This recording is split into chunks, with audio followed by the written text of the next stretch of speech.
আসসালামু আলাইকুম। মোর্শেদ শোভন স্বাগত জানাচ্ছি এনটিভির মধ্যরাতের খবরে। ক্রাউন সিমেন্ট শিরোনাম দেখছিলেন, এবারে নিয়ে যাচ্ছি পুরো খবরে। রাজনৈতিক দলগুলোকে সরকারের 7 দিনের সময় বেঁধে দেয়াকে ব্ল্যাকমেইলিং বলে অভিযোগ করলেন বিএনপি মহাসচিব মির্জা ফখরুল ইসলাম আলমগীর। তিনি হুঁশিয়ারি দিয়ে বলেছেন, নির্বাচন ফেব্রুয়ারি থেকে 1 ইঞ্চি সরালে মানুষ তা মানবে না। অন্যদিকে আমির খসরু মাহমুদ চৌধুরী বলেছেন, পরিস্থিতি ঘোলাটে করার নাম ঐকমত্য নয়। পৃথক অনুষ্ঠানে তারা এসব কথা বলেন। হাসান মাহমুদের রিপোর্ট। ঠাকুরগাঁও সদর উপজেলার নির্বাচনী আসনের বেশ কয়েকটি এলাকায় গণসংযোগ করেন বিএনপি মহাসচিব মির্জা ফখরুল ইসলাম আলমগীর। এ সময় জগন্নাথপুর, চিলারং সহ বেশ কয়েকটি ইউনিয়নে একাধিক বৈঠক ও মতবিনিময়ে অংশ নিয়ে মির্জা ফখরুল আগামী নির্বাচনে ধানের শীষের পক্ষে সবাইকে ঐক্যবদ্ধ থাকার আহ্বান জানান। বলেন, বিএনপি সবসময় সংস্কার চায়, তবে সংস্কারের বিষয়গুলো জনগণের নির্বাচিত সংসদে পাশ হতে হবে। দেখা গেল যখন ওই দলিলটা প্রধান উপদেষ্টার কাছে দিল, দেখা যায় আমাদের কথাগুলো একটাও নাই, কমে গেছে। ওরা নতুন নতুন কথা ঢুকে দিচ্ছে। এটাকে জাতির সঙ্গে একটা প্রতারণা না? হঠাৎ করে হয়েছে যে আমি 7 দিনের সময় দিলাম, এই সময়ের মধ্যে আপনারা রাজনৈতিক দলগুলো সিদ্ধান্ত নেন কি করবেন। ব্ল্যাকমেইলিং বলটাকে রাজনীতিবিদদের, রাজনৈতিক দলগুলোর কোর্টের মধ্যে নিয়ে দিতে চায়। দায় তো আমার না, দায় আপনার সরকারের। নির্বাচন খায় দেরি করার চেষ্টা করা, খায় ডিলে করার চেষ্টা করা, এই কয়েকটা দল মিলে আমরাও চেষ্টা করেছে। কারণ কি, ওরা নির্বাচনকে ভয় পায়। আমাদের কথা খুব পরিষ্কার, ভাই কি করবার করো, নির্বাচনটা ওই ফেব্রুয়ারি মাসের বাইরে আর 1 ইঞ্চি গেলে, 1 দিনও গেলে জনগণ তা মেনে নেবে না। এদিকে রাজধানীর ডিআরইউ মিলনায়তনে একটি বইয়ের মোড়ক উন্মোচন অনুষ্ঠানে আমির খসরু মাহমুদ চৌধুরী বলেন, যারা নির্বাচনের পরিবেশকে ঘোলাটে করতে চায় তারা গণতন্ত্রের পক্ষের শক্তি নয়। যতটুকু ঐক্যমত হয়েছে তার বাইরে এখন আরো বেশি অনৈক্য সৃষ্টি হচ্ছে, এবং অনৈক্য সৃষ্টিকারীরা ঐক্যমতে বিশ্বাস করে জোর করে চাপিয়ে দিয়ে রাস্তায় নেমে আপনি কি বলে একটা চাপ সৃষ্টি করে আপনি তো ঐক্যমত্য হয় না। আগামী সংসদে কি পাস হবে না হবে জনগণের নির্বাচিত প্রতিনিধিরা সিদ্ধান্ত নেবে, কিন্তু ওরা এখন থেকে সিদ্ধান্ত দিয়ে দিতে চায়। আরে কি মুশকিলের কথা, তাহলে নির্বাচনের দরকার কি? বক্তারা বলেন, দেশের মানুষ নির্বাচনের মাধ্যমে মুক্তি পেতে চায়। Hasan Mahmud, NTV news, Dhaka. নির্বাচনে লেভেল প্লেইং ফিল্ড নিশ্চিত করতে প্রশাসনের মাঠ পর্যায় থেকে বিভিন্ন স্তরে রদবদল ও পদায়ন শুরু করেছে সরকার ও নির্বাচন কমিশন। রাজনৈতিক দলগুলোর জন্য আচরণ বিধিমালা চূড়ান্ত করে 13 নভেম্বর থেকে প্রতিদিন 6টি করে দলের সঙ্গে বসবে নির্বাচন কমিশন। রাজধানীর আগারগাঁওয়ে এসব কথা বলেছেন নির্বাচন কমিশনার আনোয়ারুল ইসলাম সরকার। তিনি জানান, জাতীয় পার্টির কোন গ্রুপ লাঙ্গল নিয়ে নির্বাচন করবে সে বিষয়ে বিবাদমান অংশগুলোকে সিদ্ধান্ত নিতে বলা হয়েছে। নিয়ামুল আজিজ সাদিকের রিপোর্ট। বিতর্কিত 3টি নির্বাচনের সঙ্গে জড়িত বা যাদের বিরুদ্ধে অভিযোগ আছে তাদের বিরুদ্ধে ব্যবস্থা নেওয়া শুরু হয়েছে। এরই মধ্যে জেলা প্রশাসক ও পুলিশের উচ্চ পদস্থ পদগুলোতে যাচাই বাছাই করে পরিবর্তন ও পদোন্নতি দেওয়া হচ্ছে। সম্প্রতি বিএনপি, জামায়াত ও এনসিপির মাঠ নির্বাচন ও আইন শৃঙ্খলার বিষয়ে পরামর্শ নিয়ে ইসি মাঠ প্রশাসন ঢেলে সাজাচ্ছেন। আসন্ন ত্রয়োদশ জাতীয় সংসদ নির্বাচন অবাধ, সুষ্ঠু এবং নিরপেক্ষ করার জন্য নির্বাচন কমিশন যা যা করা প্রয়োজন প্রত্যেকটা কাজই করবে। তো ইতিমধ্যে আপনারা দেখেছেন এই যে বিভিন্ন কি বলে যে পোস্টে পদায়ন, বদলি এগুলো শুরু হয়েছে, এবং এটি আমরা ইলেকশনের আগে এগুলো কি বলে যে যেখানে যে সমস্যা আছে এই সমস্যাগুলো আমরা অ্যাড্রেস করব, এবং সরকারও এই কাজটি করছে। নির্বাচন কমিশনার আনোয়ারুল ইসলাম বলেন, যতগুলো দল নিবন্ধিত আছে তাদের সবার নির্বাচনে অংশ নিতে বাধা নেই, তবে সংলাপ ও লাঙ্গল প্রতীকে নির্বাচনে অংশ নিতে জাতীয় পার্টির কয়েকটি অংশের আবেদনের প্রেক্ষিতে কমিশন বিবাদমান অংশগুলোকে সমাধানে আসার তাগিদ দেন। এখন নির্বাচনের জন্য ম্যান্ডেটরি হচ্ছে তার রেজিস্ট্রেশন দলীয়ভাবে, তার প্রতীক। এখন একটা দলের ভিতরে তাদের মধ্যে তাদের যে সংবিধান আছে, কনস্টিটিউশন আছে, সেই কনস্টিটিউশনের ধারাবাহিকতায় এই প্রতীক এবং দল যারা ওন করবে তারা ইলেকশন করবে। জোট করেও নিজস্ব দলের প্রতীকে দলগুলোর নির্বাচন, জামানত সহ বেশ কিছু সংশোধনের বিষয়ে নতুন করে কোনো কিছু যুক্ত করা সম্ভব নয় বলে মনে করেন EC Anwarul Islam. Niamul Aziz Sadiq, NTV news, Dhaka. Dhaka 10 আসনের ভোটার হতে আবেদন করে উপদেষ্টা আসিফ মাহমুদ সজীব ভুঁইয়া বলেছেন, ঢাকা থেকে আগামী নির্বাচনে প্রার্থী হচ্ছেন তিনি। জানান, ভবিষ্যতে ধানমন্ডি এলাকায় বসবাসের পরিকল্পনা রয়েছে তার। রোববার বিকেলে রাজধানীর ধানমন্ডি থানা নির্বাচন কর্মকর্তার কার্যালয়ে উপস্থিত হয়ে কুমিল্লার মুরাদপুর থেকে ভোটার তালিকা স্থানান্তর করার আবেদন প্রক্রিয়া শেষে গণমাধ্যম কর্মীদের এসব কথা বলেন তিনি। নির্বাচনের আগে কোনো দলে যোগ দেওয়ার বিষয়ে এখনও সিদ্ধান্ত নেননি জানিয়ে আসিফ মাহমুদ বলেন, আলোচনা সাপেক্ষে যে কোনো দলে যোগ দেওয়ার ইচ্ছা রয়েছে তার।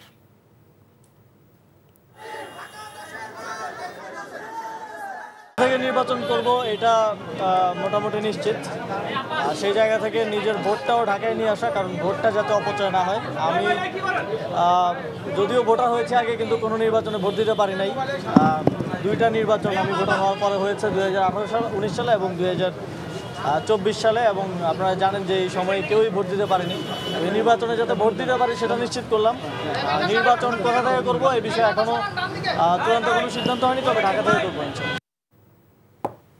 রাজনৈতিক দলগুলো পরস্পরকে এবং সরকারকে চাপে রাখতে বিভিন্ন কথা বললেও নির্বাচন নির্ধারিত সময়ে হবে বলে জানিয়েছেন আইন উপদেষ্টা ডক্টর আসিফ নজরুল। দেশের মানুষ নির্বাচনের জন্য অধীর আগ্রহে অপেক্ষা করছে। 17 বছর ধরে নির্বাচন না হওয়ায় মানুষের ভোটদানের অভ্যাস চলে গেছে বলেও মন্তব্য করেন তিনি। রোববার সকালে রাজশাহী জেলা লিগ্যাল এইড অফিসে মতবিনিময় শেষে তিনি এসব কথা বলেন। আইন উপদেষ্টা আরও বলেন, জামিন নিয়ে একই অপরাধ করার আশঙ্কা থাকলে অনেক ক্ষেত্রে জামিন দেয়া হয় না। জামিন দেয়া না দেয়া বিচারকদের ব্যাপার, তবে জামিনের ক্ষেত্রে পুলিশ রিপোর্ট ও আইনজীবীদেরও ভূমিকা থাকে। নির্বাচন নিয়ে আশঙ্কার কোনো কারণ দেখি না। আমি মনে করি রাজনৈতিক দলগুলো একে অপরের উপর চাপ সৃষ্টি করার জন্য বা আমাদের উপর চাপ সৃষ্টি করার জন্য কিছু কিছু কথা বলেন, আবার কিছু কিছু কথা হয়তো জেনুইনলি বলেন। তো সব কিছু শুনে হয়তো মনে হয় যে নির্বাচন নিয়ে একটা অনিশ্চয়তা বা আশঙ্কা রয়েছে। আমি আপনাদেরকে দৃঢ় কণ্ঠে বলতে চাই, আমরা সরকারের পক্ষ থেকে ফেব্রুয়ারির প্রথমার্ধে জাতীয় সংসদ নির্বাচন আয়োজন করার ব্যাপারে বদ্ধপরিকর।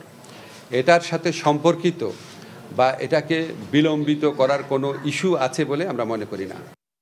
13 নভেম্বর কার্যক্রম নিষিদ্ধ আওয়ামী লীগের ঢাকা লকডাউন কর্মসূচি নিয়ে সরকার শঙ্কিত নয়, এমন কথা জানিয়েছেন স্বরাষ্ট্র উপদেষ্টা মোহাম্মদ জাহাঙ্গীর আলম চৌধুরী। রোববার বিকেলে সচিবালয় আইন শৃঙ্খলা সংক্রান্ত কোর কমিটির সভা শেষে সাংবাদিকদের এক প্রশ্নের জবাবে উপদেষ্টা একথা জানান। কোনো ধরনের আশঙ্কা নাই, কোনো ধরনের লকডাউন যে কোনো ধরনের কি ডাকছে, কোনো আশঙ্কা নেই। অন্তর্বর্তী সরকারের প্রধান উপদেষ্টা ডক্টর মোহাম্মদ ইউনূসকে নিয়ে ভারতের প্রতিরক্ষা মন্ত্রী রাজনাথ সিংয়ের বক্তব্য অসত্য ও সম্মানজনক নয় বলে জানিয়েছেন পররাষ্ট্র মন্ত্রণালয়। রোববার পররাষ্ট্র মন্ত্রণালয়ের মুখপাত্র মাহবুবুল আলম এ কথা জানিয়েছেন। বলেন, ভারতের প্রতিরক্ষা মন্ত্রী রাজনাথ সিং প্রধান উপদেষ্টাকে নিয়ে যে মন্তব্য করেছেন তা সরকারের নজরে এসেছে। বাংলাদেশ মনে করে তার বক্তব্য ভুল এবং সেটি দুই দেশের সম্পর্কের ক্ষেত্রে সহায়ক নয়। একই সঙ্গে এই ধরনের মন্তব্য কূটনৈতিক শিষ্টাচার ও সৌজন্যের প্রতি অসম্মানজনক। শুক্রবার ভারতের নেটওয়ার্ক 18 গ্রুপের প্রধান সম্পাদক রাহুল যোশীকে দেয়া এক সাক্ষাৎকারে ভারতের প্রতিরক্ষা মন্ত্রী রাজনাথ সিং প্রধান উপদেষ্টাকে নিয়ে আপত্তিকর কথা বলেন। ইসলামী ব্যাংক থেকে 10.5 কোটি টাকার ঋণ জালিয়াতি ও আত্মসাতের ঘটনায় এস আলম গ্রুপের চেয়ারম্যান সাইফুল আলম সহ 67 জনের বিরুদ্ধে মামলা করেছে দুর্নীতি দমন কমিশন। আর্থিক ঋণ হিসেবে দুদকের সবচেয়ে বড় মামলা এটি। এছাড়া বলা হয়েছে, আত্মসাতের এই ঘটনার সাথে এস আলমের সাইফুল আলম, ইসলামী ব্যাংকের তৎকালীন চেয়ারম্যান সহ ব্যাংকের অন্যান্য কর্মকর্তারা সরাসরি জড়িত। তাদের যোগসাজশে বিভিন্ন সময়ে নিয়মনীতির তোয়াক্কা না করে জাল জালিয়াতি ও প্রতারণার আশ্রয় নেওয়া হয় ঋণ নেওয়ার সময়। S Alam refined sugar industries ও এস আলম ট্রেডিং কোম্পানির নামে প্রায় 9,283 কোটি টাকা ইসলামী ব্যাংক থেকে আত্মসাৎ করা হয়, যা বর্তমানে সুদে আসলে 10,479 কোটি 62 লাখ টাকায় দাঁড়িয়েছে। জাহানারা ইমামের দেওয়া বই বিক্রি করেছে বাংলা একাডেমি। এখন দাম হাঁকা হচ্ছে লাখ টাকা। শিরোনামে প্রথম আলোর প্রতিবেদন প্রকাশের পর এ নিয়ে বাংলা একাডেমির বিরুদ্ধে সামাজিক যোগাযোগ মাধ্যমে ফেসবুকে একটি মহল অপপ্রচার চালায়। তবে প্রথম আলোর ওই প্রতিবেদন উদ্দেশ্য প্রণোদিত উল্লেখ করে বাংলা একাডেমির মহাপরিচালক অধ্যাপক ডক্টর মোহাম্মদ আজম এনটিভিকে বলেন, প্রতিবেদনটি অসৎ সাংবাদিকতার একটি দৃষ্টান্ত হয়ে থাকবে। রোববার নিজ কার্যালয়ে মোহাম্মদ আজম জানান, মানহীন ও পরিত্যক্ত ঘোষিত কয়েক হাজার বই ও কাগজপত্র যেগুলো দীর্ঘদিন ধরে গুদামে পড়েছিল তা বিধি মেনেই নিলামে বিক্রি করে বাংলা একাডেমি। এই সিদ্ধান্ত অধ্যাপক আনিসুজ্জামানের নেতৃত্বে একটি কমিটি অনেক আগেই নিয়েছিল, যা এখন বাস্তবায়িত করা হলো। বিভিন্ন দিক থেকে খুব গুরুত্বপূর্ণ এই ধরনের কিছু বই লাইব্রেরির কেন্দ্রীয় সংগ্রহশালা থেকে পরিত্যক্ত ঘোষিত হওয়া নিশ্চয়ই ঠিক কাজ হয়নি। এটা কোনো কারণে ভুলক্রমে ঘটেছে, কিন্তু ঘটনাটা ঘটেছে আজ থেকে 10-11 বছর আগে। বিএনপির স্থায়ী কমিটির সদস্য সালাউদ্দিন আহমেদের অনুরোধে 134 ঘন্টার অনশন ভেঙে হাসপাতালে নেওয়া হয়েছে আম জনতা পার্টির সদস্য সচিব তারেক রহমানকে। রোববার রাতে নির্বাচন কমিশন ভবনে গিয়ে তাকে অ্যাম্বুলেন্সে করে রাজধানীর একটি হাসপাতালে পাঠানো হয়।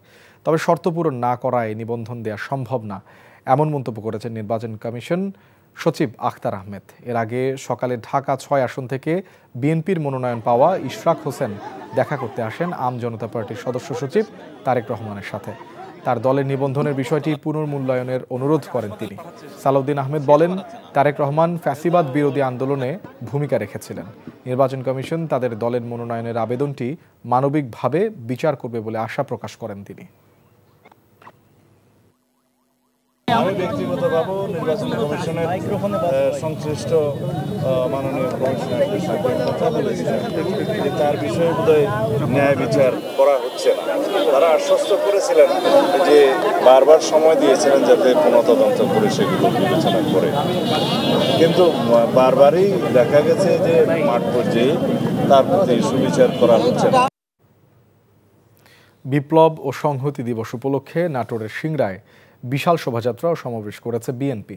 জেলা বিএনপির যুগ্ম আহ্বায়ক ও নাটোর 3 আসনের মনোনয়ন প্রত্যাশী দাউদার মাহমুদের নেতৃত্বে রোববার দুপুরে ফেরিঘাট চত্বর থেকে শোভাযাত্রা বের করা হয়। এটি নাটোর বগুড়া মহাসড়ক হয়ে কোর্ট মাঠে গিয়ে শেষ হয়। পরে সেখানে এক সমাবেশে জেলা ও উপজেলা বিএনপি ও সহযোগী সংগঠনের নেতৃবৃন্দ বক্তব্য রাখেন। বক্তারা ধানের শীষের পক্ষে সবাইকে ঐক্যবদ্ধ থেকে বিজয় সুনিশ্চিত করার আহ্বান জানান।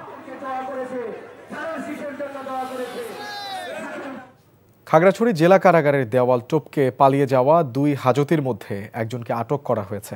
সদর থানার ওসি আব্দুল বাতেন মৃধা জানান, দায়িত্বরত প্রহরীদের চোখ ফাঁকি দিয়ে রোববার বিকেলে জেলা কারাগারের দক্ষিণ পাশের দেয়াল টপকে 2 হাজতি রাজীব হোসেন এবং শফিকুল ইসলাম পালিয়ে যায়। বিষয়টি টের পেয়ে বিভিন্ন স্থানে অভিযান চালায় পুলিশ। শহরের টিএনটি গেট এলাকা থেকে আটক করা হয় রাজীবকে। তবে অপর আসামি শফিকুল ইসলাম এখনও পলাতক রয়েছেন। কারাগার থেকে 2 আসামি পালিয়ে যাওয়ার ঘটনায় অতিরিক্ত জেলা ম্যাজিস্ট্রেট হাসান মারুফকে প্রধান করে 5 সদস্যের তদন্ত কমিটি গঠন করেছে জেলা প্রশাসন। সংকটে থাকা রিজার্ভ প্রবাসীদের পাঠানো রেমিটেন্সে 30 বিলিয়নে পৌঁছেছে বলে মন্তব্য করেন সৌদি আরব কমিউনিটির নেতৃবৃন্দ। এনটিভি সৌদি আরব প্রতিনিধি ফারুক আহমেদ চান জানান, রিয়াদে বাংলাদেশে অধ্যুষিত হাই এল নাদিমে ভাই বন্ধু রেস্টুরেন্টের উদ্বোধনী অনুষ্ঠানে একথা বলেন তারা। নরসিংদীর সন্তান মোহাম্মদ মাসুদ রানা ও নোয়াখালীর সন্তান মোহাম্মদ রুবেল যৌথ উদ্যোগে গড়ে তুলেছেন বাংলাদেশি প্রতিষ্ঠানটি। উদ্বোধন করেন রিয়াদের বিশিষ্ট ব্যবসায়ী ও রাজনীতিবিদ তালুকদার হারুনুর রশিদ। উপস্থিত ছিলেন প্রতিষ্ঠানটির মোহাম্মদ মাসুদ আলম ও মোহাম্মদ নবী হোসেন সহ কমিউনিটির বিশিষ্টজনেরা। বাহরাইনে বাংলাদেশ জাতীয়তাবাদী যুবদলের 47তম প্রতিষ্ঠাবার্ষিকী পালিত হয়েছে। এনটিভি বাহরাইন প্রতিনিধি সৈয়দ মামুন হোসেন জানান, অনুষ্ঠানে লিমন আহমেদের সঞ্চালনায় সভাপতিত্ব করেন মোহাম্মদ মুস্তাক আহমেদ। প্রধান অতিথি ছিলেন বাহরাইন বিএনপির ভারপ্রাপ্ত সভাপতি আকবর হোসেন। প্রধান বক্তা ছিলেন বাহরাইন বিএনপির সাধারণ সম্পাদক আলাউদ্দিন আহমেদ। বিশেষ অতিথি ছিলেন সাংগঠনিক সম্পাদক নাসির উদ্দিন ও মকবুল হোসেন মুকুল।